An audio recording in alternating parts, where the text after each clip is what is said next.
আমি প্ৰত্যেকেই আশা কৰোঁ আমাৰ ৰাতিপুৱাটো যেন সুন্দৰ হয়। কিন্তু সুন্দৰ ৰাতিপুৱাটো কৰিবলৈ যাওঁতে কেতিয়াবা আমি কিছুমান নিয়ম কৰাটো খুবেই প্ৰয়োজন হয়।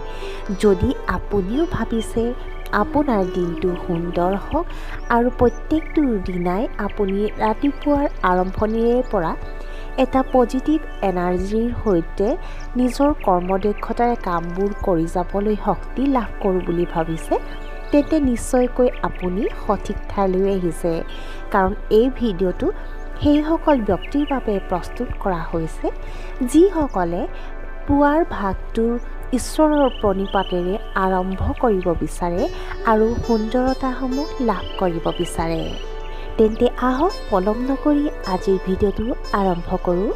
আপোনালোকে দিনটো আৰম্ভ কৰিবলৈ যাওঁতেই প্ৰথম কামটো হৈছে আমাৰ নেত্ৰ খোলা, অৰ্থাৎ চকুজুৰি খোলাৰ লগে লগে আমি কিছুমান কাম কৰিব লাগিব।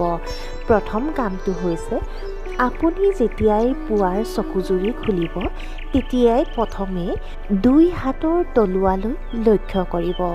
কাৰণ আমি এটা কথা বিশ্বাস কৰোঁ যে আমাৰ দুহাতৰ তলুৱাতে মা লক্ষ্মী, মা সৰস্বতী আৰু গোবিন্দ অৰ্থাৎ নাৰায়ণ প্ৰভু বসবাস কৰিছে।